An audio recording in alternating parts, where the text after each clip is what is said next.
চারিদিকে ধ্বংসযজ্ঞ, ভিটেমাটিতে ফেরা ফিলিস্তিনিদের হাহাকার। কয়েকটি অঞ্চলের প্রবেশে এখনও ইসরায়েলি বাধা। সোমবারের মধ্যে মুক্ত হবে জিম্মিরা, জানালেন ট্রাম্প। ইউক্রেন যুদ্ধ বন্ধে রাশিয়ার ওপর চাপ বাড়াচ্ছে যুক্তরাষ্ট্র, ন্যাটো। পুতিনকে শান্তিপত্র পাঠালেন মেলানিয়া। কিয়েভে রুশ ড্রোন হামলায় নিহত 24, বিদ্যুৎহীন রাজধানী। কাবুলে বিস্ফোরণের জন্য পাকিস্তানকে দায়ী করল তালেবান। সার্বভৌমত্ব লঙ্ঘনের অভিযোগ। নিশ্চুপ ইসলামাবাদ। আফগানিস্তানের সঙ্গে সম্পর্ক স্বাভাবিকের চেষ্টায় ভারত। চীনা পণ্যে শতভাগ শুল্ক আরোপের ঘোষণা ট্রাম্পের। শি জিনপিং এর সঙ্গে বৈঠক বাতিলের হুঁশিয়ারি। ভারতীয় প্রতিষ্ঠানের ওপর মার্কিন নিষেধাজ্ঞা। এবং পদত্যাগের 4 দিন পর ফের ফ্রান্সের প্রধানমন্ত্রীর পদে ফিরলেন। কোনো বাজেট উপস্থাপনের সময় ঘনিয়ে আসায় এমন পদক্ষেপ ম্যাক্রোর।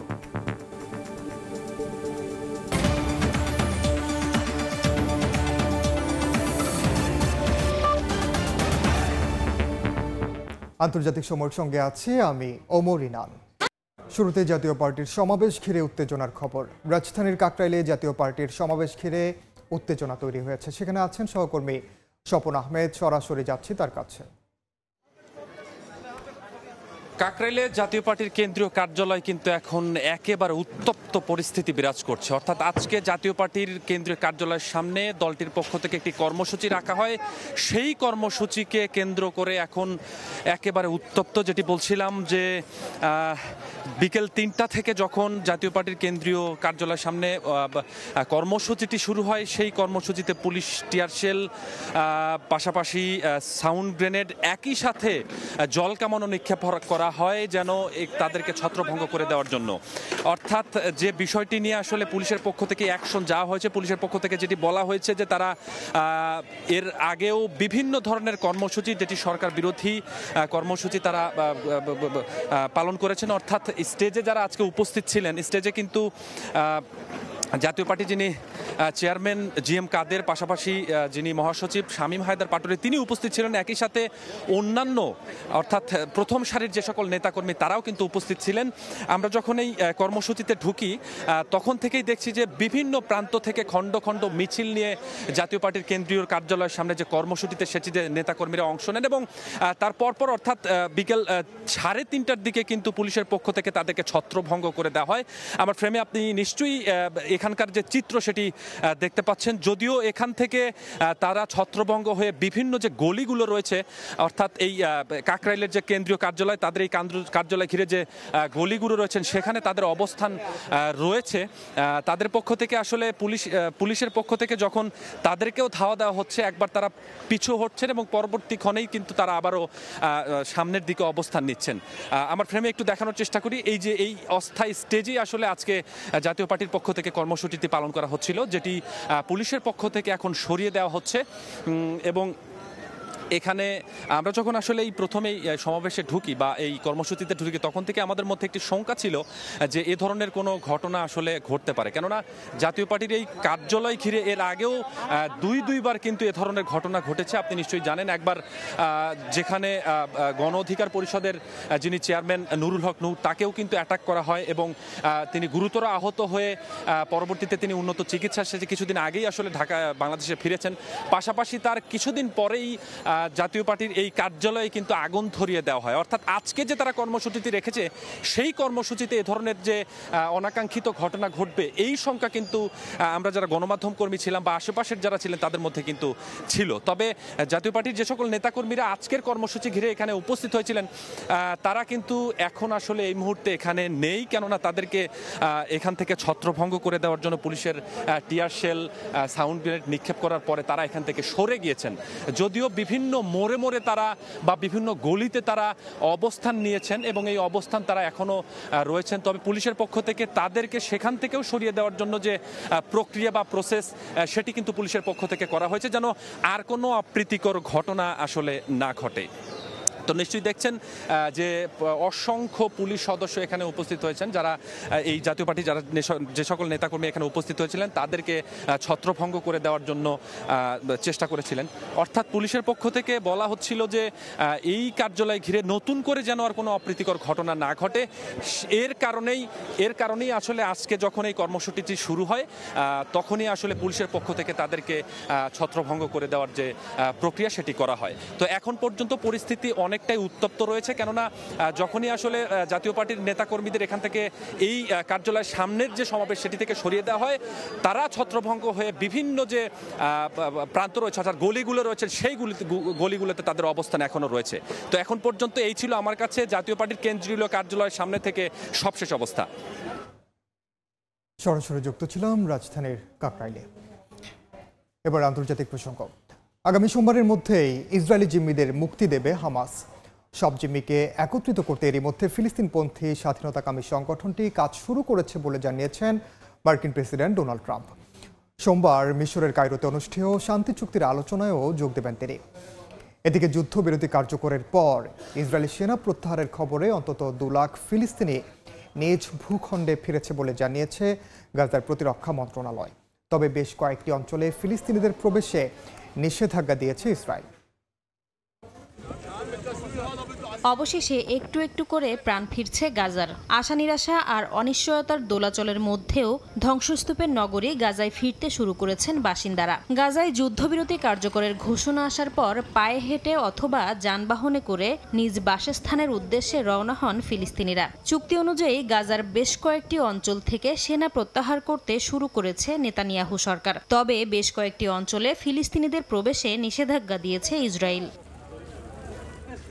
গাজা প্রতিরক্ষা মন্ত্রণালয়ের তথ্য অনুযায়ী শুক্রবার হামাস ইসরায়েল যুদ্ধবিরতি কার্যকরের পর গাজায় 2 লাখ মানুষ ফিরেছে। তবে নিজেদের সেই ঘরবাড়ির আর চিহ্নটুকু নেই। ইসরায়েলি বাহিনীর বর্বরতায় বেশিরভাগ অঞ্চলই এখন ধ্বংসস্তূপে পরিণত হয়েছে। বোমা বর্ষণে গুঁড়িয়ে দেয়া ভবনগুলোতে উদ্ধার কাজ শুরু করেছেন স্থানীয়রা। ধ্বংসস্তূপ থেকে বেরিয়ে আসছে একের পর এক লাশ।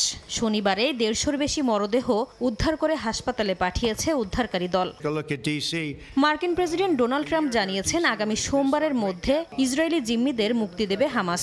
সব জিম্মিকে একত্রিত করতে কাজ শুরু হয়েছে বলেও জানান তিনি। পরিস্থিতি পর্যবেক্ষণে এরই মধ্যে ইসরায়েলে পৌঁছাতে শুরু করেছে মার্কিন সেনারা। সোমবার মিশরের কায়রোতে অনুষ্ঠেয় শান্তি চুক্তির আলোচনায় যোগ দেবেন ট্রাম্প। তবে এর আগে ইসরায়েলের পার্লামেন্টে ভাষণ দেওয়ার কথা রয়েছে তার।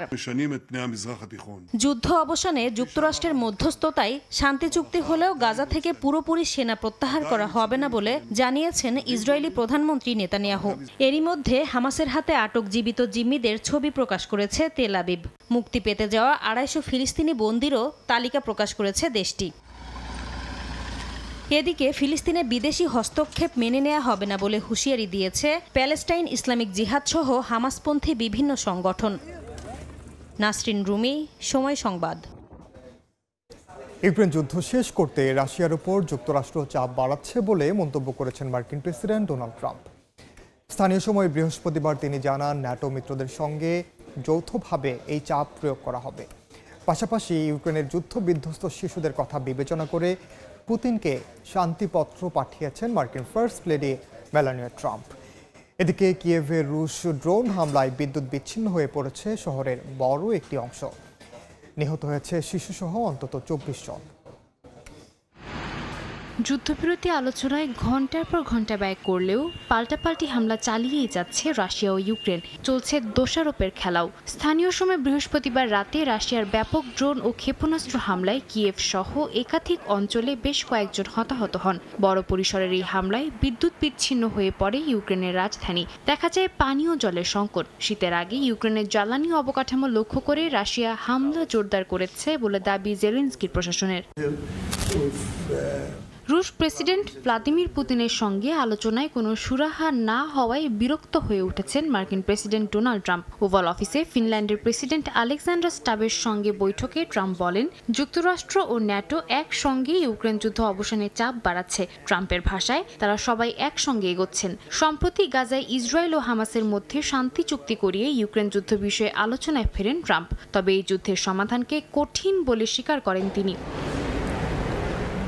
এদিকে যুক্তরাষ্ট্রের ফার্স্ট লেডি মেলানিয়া ট্রাম্প জানান, ইউক্রেন যুদ্ধের শিশু ভুক্তভোগীদের বিষয়ে তার লেখা শান্তিপত্রের উত্তর দিয়েছেন পুতিন। চিঠিতে তিনি যুদ্ধবিধ্বস্ত শিশুদের পরিবারের সঙ্গে পুনর্মিলনের আহ্বান জানান। এরপর 24 ঘন্টার মধ্যেই 8 শিশুকে তাদের পরিবারের কাছে ফেরানো হয় বলে জানান মেলানিয়া। হোয়াইট হাউসে সংবাদ সম্মেলনে তিনি জানান, শিশুদের পুনর্মিলন যুক্তরাষ্ট্র ও রাশিয়া উভয় দেশের সহযোগিতায় সম্ভব হয়েছে। সাদিয়া তাসনিম, সময় সংবাদ। আফগানিস্তানের কাবুলে বিস্ফোরণের জন্য পাকিস্তানকে দায়ী করল তালেবান সরকার। এমন সহিংস ও উস্কানিমূলক পদক্ষেপ আফগানিস্তানের সার্বভৌমত্ব লঙ্ঘন করেছে বলে মন্তব্য করেছে প্রতিরক্ষা মন্ত্রণালয়। এদিকে প্রতিবেশী দুদেশের টানাপোড়েনের মধ্যে তালেবান প্রশাসনের সঙ্গে কূটনৈতিক সম্পর্ক স্বাভাবিকের চেষ্টা করছে ভারত। শুক্রবার ভারতের পররাষ্ট্রমন্ত্রীর সঙ্গে বৈঠক করেন আফগান পররাষ্ট্রমন্ত্রী। এ সময় কাবুলে নয়াদিল্লি তাদের কারিগরি মিশনকে পূর্ণাঙ্গ কূটনৈতিক মিশনে উন্নীত করবে বলে জানান এস জয়শঙ্কর। গেল বৃহস্পতিবার আফগানিস্তানের রাজধানী কাবুলে বোমা বিস্ফোরণে কয়েকটি দোকান ধ্বংস হয়। হামলার পেছনে পাকিস্তানকে দায়ী করেছে তালেবান সরকার। ভারত সফরে গিয়ে শুক্রবার আফগান পররাষ্ট্রমন্ত্রী আমির খান মুত্তাকিন ওই ঘটনাকে সহিংস ও উস্কানিমূলক পদক্ষেপ আখ্যা দেন। বলেন, এর মধ্য দিয়ে ইসলামাবাদ আফগানিস্তানের সার্বভৌমত্ব লঙ্ঘন করেছে। নিজ দেশের নাগরিকদের রক্ষায় প্রয়োজনীয় পদক্ষেপ নেওয়ার কথা জানান মুত্তাকি। তালেবান প্রতিরক্ষা মন্ত্রণালয় সতর্ক করে বলেছে, পরিস্থিতির অবনতি হলে তার দায় পাকিস্তান সেনাবাহিনীকেই নিতে হবে। আফগানিস্তানের জনগণ কখনো কোনো বিদেশি সেনাবাহিনীকে মেনে নেয়নি, এখনো নেবে না। আফগানিস্তান একটি স্বাধীন ও মুক্ত দেশ। এদিন ভারতের পররাষ্ট্রমন্ত্রী এস জয়শঙ্করের সঙ্গে বৈঠক করেন আমির খান মুত্তাকি। বৈঠকে নয়াদিল্লি কাবুলে তাদের কারিগরি মিশনকে পূর্ণাঙ্গ কূটনৈতিক মিশনে উন্নীত করবে বলে জানান জয়শঙ্কর। একই সঙ্গে দুই দেশের সম্পর্ক স্বাভাবিকীকরণের উপরও জোর দেন তিনি।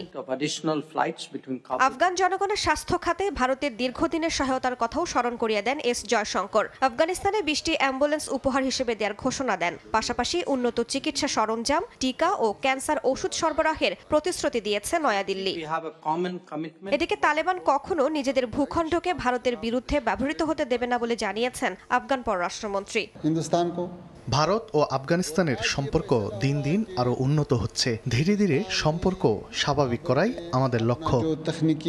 2021 সালে মার্কিন নেতৃত্বাধীন ন্যাটো বাহিনী আফগানিস্তান ছাড়ার পর ভারত কাবুল দূতাবাস বন্ধ করে দেয়। তবে 2022 সালে মানবিক সাহায্য, বাণিজ্য ও চিকিৎসা সহায়তার জন্য একটি ছোট কারিগরি মিশন চালু করে নয়াদিল্লি। বিশ্লেষকরা বলছেন, ভারতের এই পদক্ষেপ পাকিস্তান ও চীনের সঙ্গে বাড়তে থাকা উত্তেজনার জেরে নেয়া কৌশলগত একটি সিদ্ধান্ত। রাইসা জান্নাত, সময় সংবাদ। এদিকে ভারতের মুম্বাইয়ে আফগান পররাষ্ট্রমন্ত্রীর সংবাদ সম্মেলনে নারী সাংবাদিকদের প্রবেশে নিষেধাজ্ঞা থাকার অভিযোগ উঠেছে। শুক্রবার আয়োজিত ওই সংবাদ সম্মেলনে কোনো নারী সাংবাদিক উপস্থিত ছিলেন না। একাধিক নারী রিপোর্টার অভিযোগ করেছেন, তারা পোশাক বিধি মেনে গেলেও ভেতরে প্রবেশে বাধা দেওয়া হয়। এ ঘটনার পরপরই অনেক সাংবাদিক সোশ্যাল মিডিয়ায় ক্ষোভ প্রকাশ করেন। এ বিষয়ে ভারত সরকার দ্রুত নিজেদের অবস্থান স্পষ্ট করেছে। দেশটির পররাষ্ট্র মন্ত্রণালয় শনিবার এক বিবৃতিতে জানিয়েছে, ওই সংবাদ সম্মেলনে ভারত সরকারের কোনো ভূমিকা ছিল না। আমন্ত্রিত সাংবাদিকদের তালিকা মুম্বাই অবস্থিত আফগান কনসুলেট জেনারেল তৈরি করেছিলেন। আফগান দূতাবাস ভারতীয় ভূখণ্ডে হলেও তা আন্তর্জাতিক আইন অনুযায়ী ভারতীয় সরকারের আইনি এখতিয়ারের বাইরে বলে জানায় পররাষ্ট্র মন্ত্রণালয়।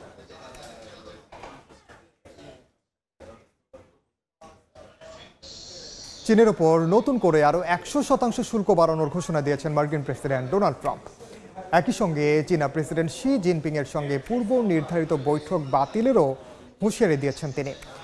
চীনের বিরল খনিজ রফতানিতে নিয়ন্ত্রণ জোরদারের পরিপ্রেক্ষিতে সামাজিক যোগাযোগ মাধ্যমে এমন মন্তব্য করেন ট্রাম্প। এই পদক্ষেপ মার্কিন অর্থনীতি এবং আন্তর্জাতিক বাজারে উত্তেজনা তৈরি করেছে। ডোনাল্ড ট্রাম্পের পাল্টা শুল্ক নীতি নিয়ে শুরু থেকেই দ্বন্দ্ব চলছে চীন ও যুক্তরাষ্ট্রের। পাল্টাপাল্টি হুমকি ও শুল্কারোপে পিছিয়ে নেই দেশ দুটির কোনোটি। চীনের নতুন রফতানি নিয়ন্ত্রণ পরিকল্পনা কার্যকরের পর সেই উত্তেজনার পালে আবারও হাওয়া লাগলো। ওই পরিকল্পনায় বিরল খনিজ রফতানি ও উৎপাদন প্রযুক্তি, সামরিক ও সেমিকন্ডাক্টর ব্যবহারের উপর নিয়ন্ত্রণ অন্তর্ভুক্ত থাকায় চটেছেন মার্কিন প্রেসিডেন্ট। চীনের এই নীতি কার্যকর হওয়ার পর শুক্রবার সামাজিক যোগাযোগ মাধ্যমে ক্ষোভ প্রকাশ করেন মার্কিন প্রেসিডেন্ট। বলেন, চীন প্রতিনিয়ত শত্রুতামূলক পদক্ষেপ নিয়ে যাচ্ছে, যা বিশ্ববাজারকে স্থবির করে দেবে। চীন সহ বিশ্বের সব দেশ এতে নেতিবাচকভাবে প্রভাবিত হবে বলেও সতর্ক করেন ট্রাম্প। এ অবস্থায় 1 নভেম্বর থেকে চীনের উপর আরও 100% শুল্ক আরোপের ঘোষণা দিয়েছেন ট্রাম্প। একই দিন থেকে বিভিন্ন গুরুত্বপূর্ণ সফটওয়্যার রফতানির উপরেও নিয়ন্ত্রণ আনার কথা জানান তিনি। এছাড়াও চীনের প্রেসিডেন্ট শি জিনপিং এর সঙ্গে পূর্ব নির্ধারিত বৈঠক বাতিলেরও হুঁশিয়ারি দেন মার্কিন প্রেসিডেন্ট। বলেন, এ অবস্থায় তার সঙ্গে দেখা করার কোনো কারণ আছে বলে তিনি মনে করেন না।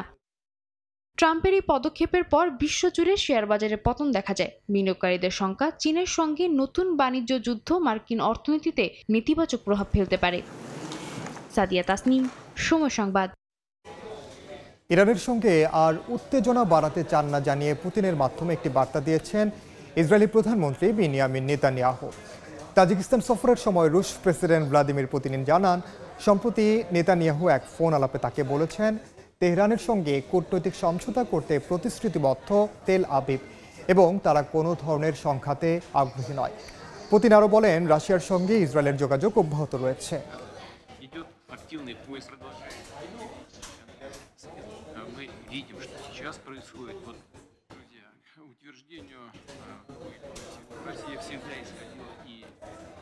আন্তর্জাতিক সময় আরও থাকছে। যুক্তরাষ্ট্রে শাটডাউনের জেরে সরকারি কর্মী ছাঁটাই শুরু। চাকরি হারাতে পারেন 4000-এর বেশি। ক্ষতিগ্রস্ত হবে রাজস্ব, শিক্ষা, স্বাস্থ্য ও মানব সেবা খাত। পদত্যাগের 4 দিন পরে আবারও ফ্রান্সের প্রধানমন্ত্রী পদে ফিরলেন সেবাস্তিয়ান লেকর্নো। প্রেসিডেন্ট ইমানুয়েল ম্যাক্রো শুক্রবার রাতে তাকে নতুন সরকার গঠনের দায়িত্ব দিয়েছেন। এলএসি প্রাসাদে প্রধান রাজনৈতিক দলগুলোর সঙ্গে বৈঠকের পর লেকর্নোকে পুনর্বহালের ঘোষণা দেন ম্যাক্রো।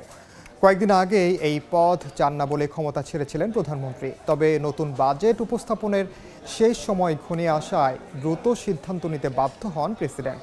নতুন প্রধানমন্ত্রীকে আগামী সোমবারের মধ্যেই 2026 সালের বাজেট উপস্থাপন করার দায়িত্ব দেওয়া হয়েছে।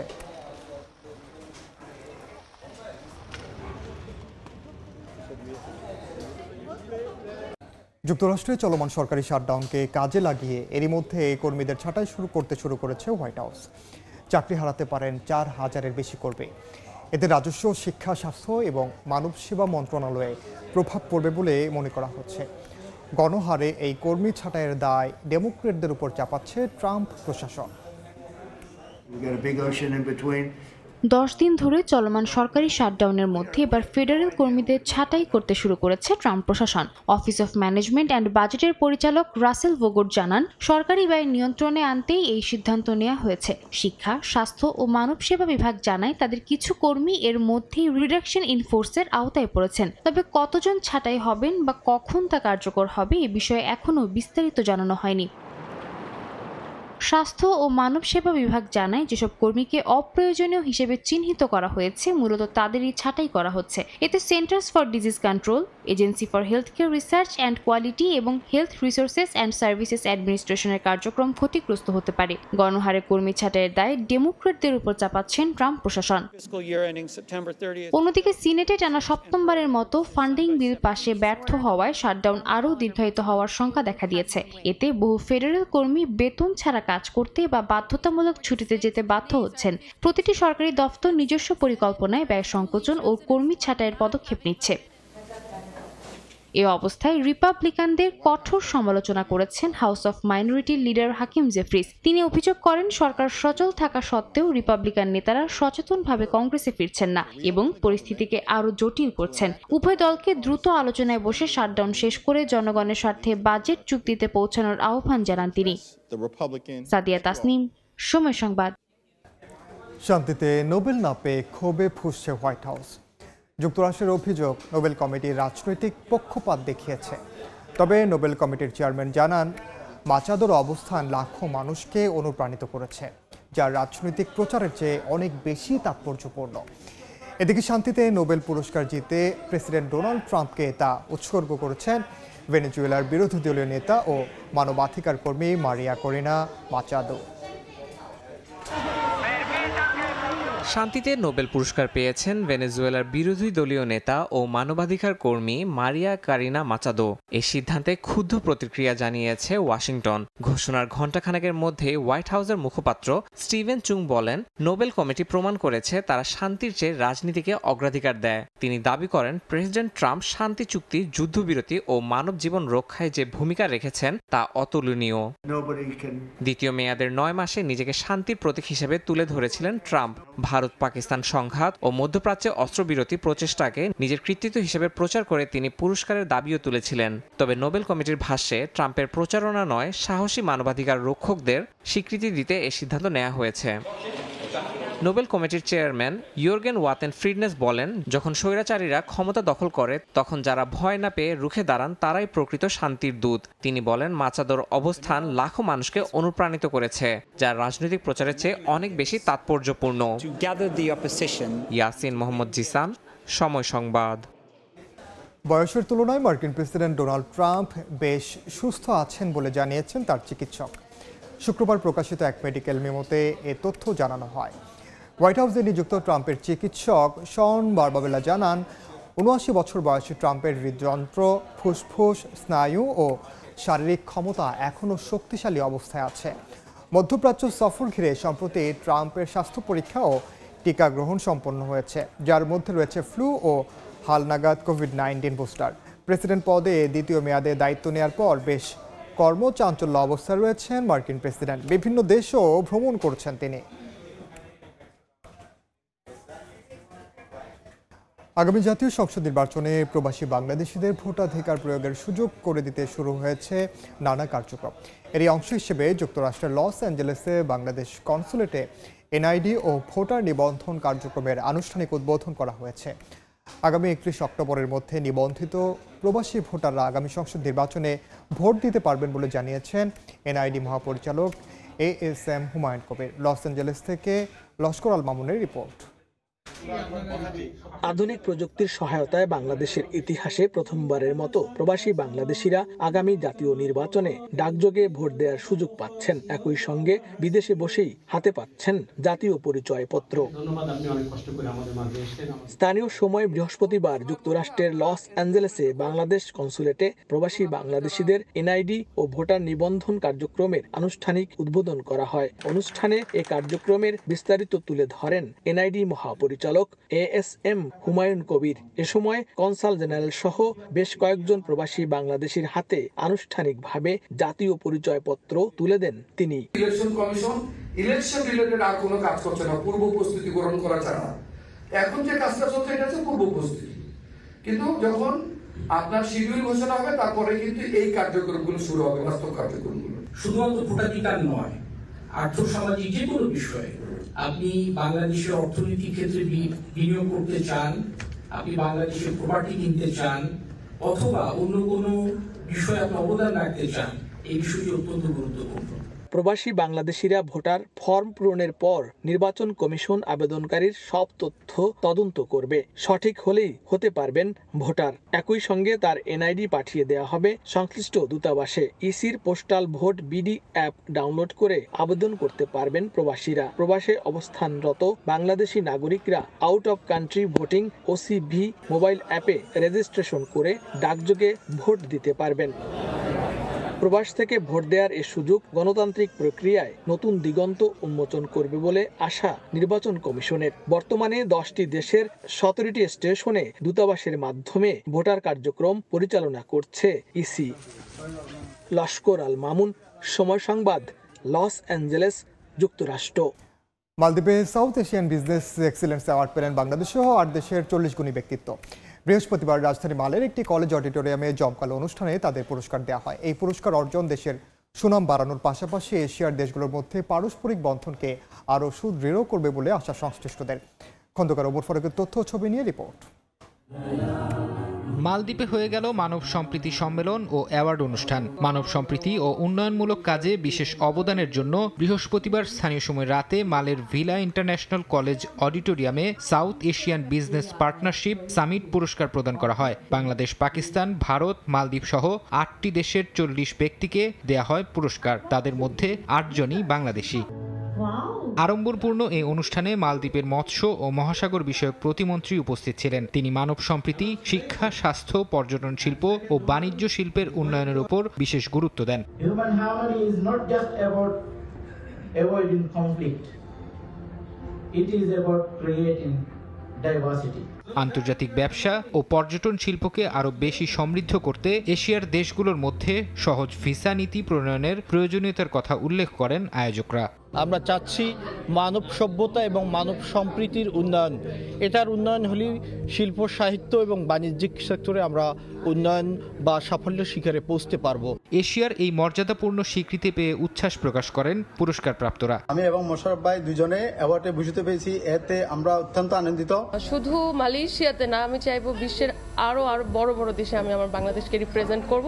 যে হিউম্যান হারমোনি অ্যাওয়ার্ড 2025 আমাকে মনোনীত করে, আমাকে এই সম্মাননা স্মারকটা আমার হাতে পৌঁছে দেওয়ার জন্য, এবং সেই হিসেবে আমি বাংলাদেশি নাগরিক হিসেবে, বাংলাদেশি চিকিৎসক হিসেবে অত্যন্ত আনন্দিত। বিদেশের মাটিতে এই পুরস্কার অর্জন দেশের সুনাম বৃদ্ধির পাশাপাশি এশিয়ার দেশগুলোর মধ্যেও পারস্পরিক বন্ধনকে আরও সুদৃঢ় করবে বলে আশা সংশ্লিষ্টদের। সময় সংবাদ, মালদ্বীপ। আন্তর্জাতিক সময়ের শীর্ষ সংবাদগুলো জানিয়ে দিচ্ছি আরেকবার।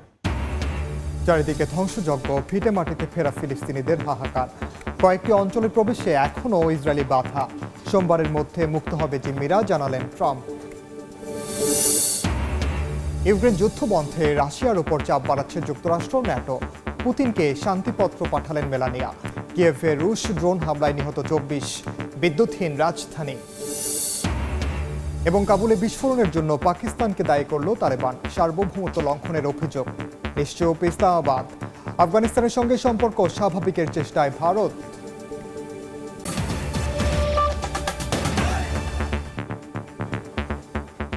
এই ছিল আন্তর্জাতিক সময়। এরপর সময় সংবাদের সঙ্গে থাকবেন সহকর্মী কামরুজ্জামান মামুন।